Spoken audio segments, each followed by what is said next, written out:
حضراتو دغه پایڅې تر بجلکو لاندې ځړېدلې، دا په لمانځه اړه نه لري.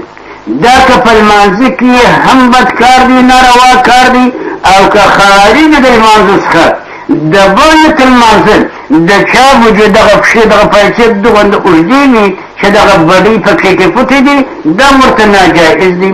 حتی ما اسفل من الکعبین ففي النار.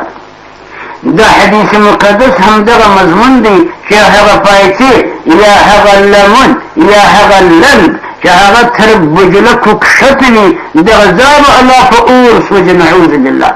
نو حضرت علامه قاري علي قاري صاحب رحمت الله علیه صاحب د مرقات راوړي، وایي دغه تماس د دې بجلکو سره کعبینو سره د لوړې خوا تماس وایي دا لا خیر دی، خطرې نه دی.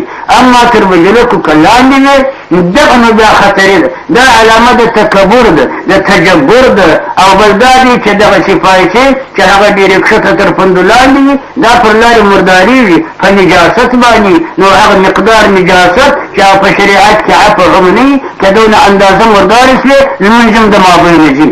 نو پر هر تقدیر باندې حضراتو دغه پایڅې ځړول دا په لمانځه په نه لمانځه دا فرق نه لري. په خارج کې ډېره ګناه وه، په لمانځه کې تر هغه نه ډېره ګناه ده، او خلاف دی د هغه طریقې مسنونې د رسول خدا علیه السلام والسلام.